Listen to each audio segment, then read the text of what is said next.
This is one of my first electric bikes I built. It's running the Phoenix rear motor, which is a 500 watt motor. It's running a 40 amp controller up front. This bike is runs pretty fast. It's about a 25 mile an hour bike.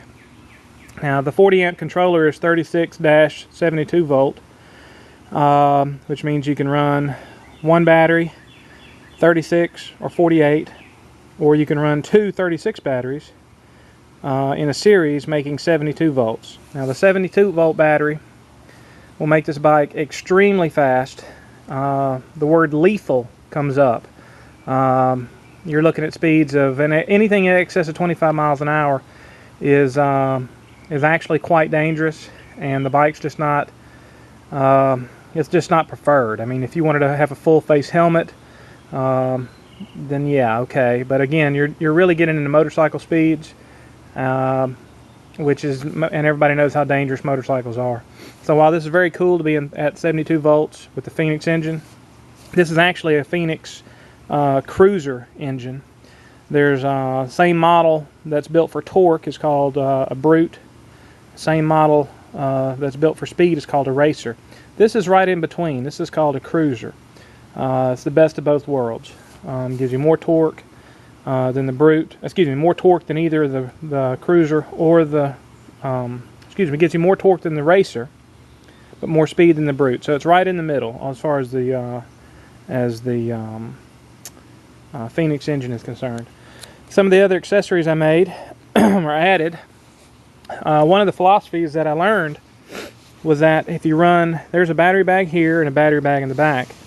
What I have found is that if I run, instead of running twin batteries connected and run in parallel, which gives you double the distance at the same voltage and the same speeds, instead of running them in parallel, if you run them one at a time, then what happens, well, let's say you have just the one battery, just that one. Well, if you put, say, 10 miles in this battery one day, or 15 miles in this battery in one day, first of all, let's talk about the range. A 40 amp controller, I'm getting 10 miles out of it. You know, I weigh about 300 pounds, so, you know, I'm not getting maybe 12, 15 miles tops if you're really lightweight. With that 40 amp controller, I'm getting about 10 miles out of this tops.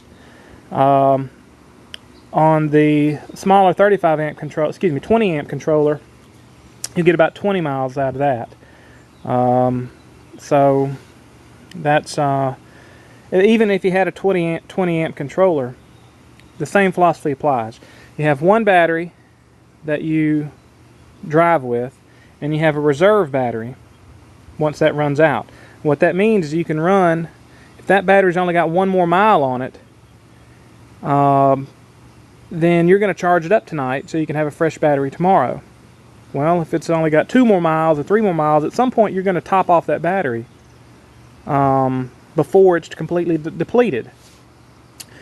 So if you're running 2 batteries, then you run this battery all the way down, and then you simply switch the cords hooking up this battery, and then you run it all the way down while this one charges. So at that point you always have a full battery no matter when you get on the bike. Sometimes you'll have 2 full batteries, sometimes a battery and a half, but you'll never be less than 1 full battery on the bike at all times. If this battery is totally depleted at the end of the day, you charge it up at night, and the next day you have 2 full batteries. If this one's 90% depleted, then you don't do anything. You wake up in the morning and you've got yourself a full battery, 110%. You have a battery here and have 10% battery here. You run this completely down, then you switch over to reserve, and you know you have a full battery left. With this method, you always have a full battery no matter what, and you don't have to charge a battery until it's completely depleted. On the backs of this the Journey seat post rack, you'll see where I put a lock. I drilled a hole here in the back, and I put simply a combination lock to go on it. The Journey, the little bags that go on the Journey seat post rack have elastic, and I put them through the lock, which makes it cinch up and ride high. The tension will make the lock want to stay up instead of dangle. Of course, you got the blinking thing, blinking tail lights here. That's important. I ran a cable through the battery. I wrapped the battery with metal. Ran a cable through the battery, through the rack itself, which now moves. It can come off. I then ran it through the bottom of the seat itself and through the frame down here. So now the battery is connected to the bag. The bag is connected to the frame. Excuse me, the rack. The rack is connected to the tail. You're not going anywhere there. And everything is locked to the seat, which is now locked to the frame.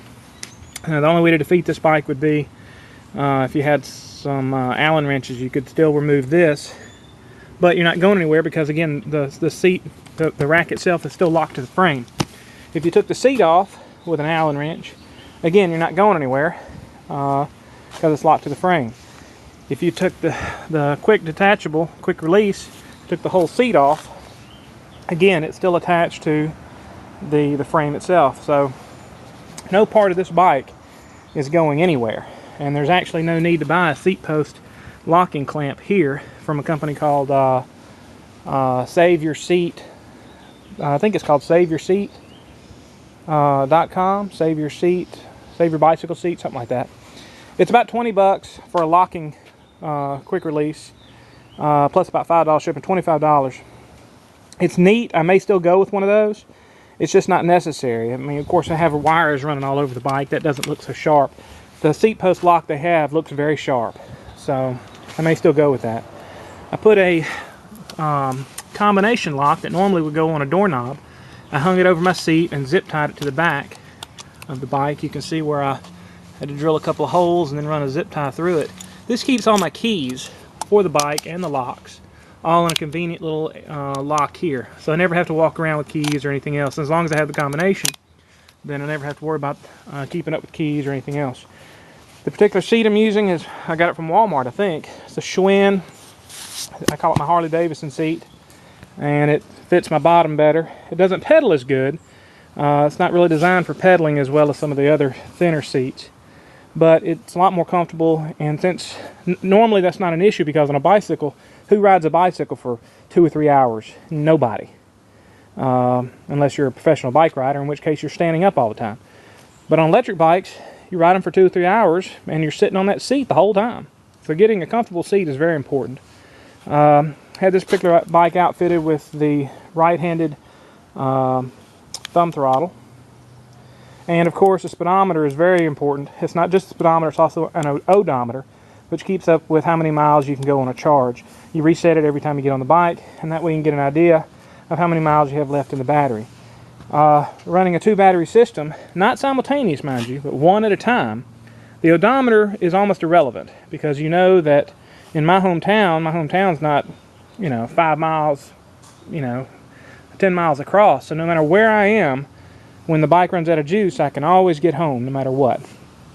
I've got a kryptonite lock here that I'm running to the side. Of course, you latch it over the frame here, so somebody doesn't walk off, somebody doesn't steal the lock, ironically.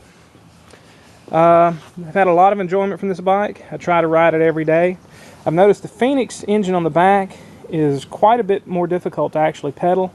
If you were to run out of batteries, pedaling back home would really be for the birds.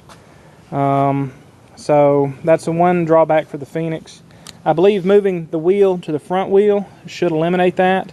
However, with the Phoenix and having that much torque, going on the front wheel of shock-absorbing forks may not be a solution either.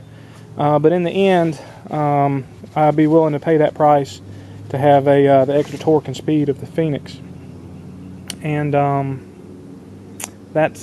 think that's about it. Oh, and of course I had my headlight here. You got to have that. Got to have your headlights when you're driving your stuff. That's just common sense.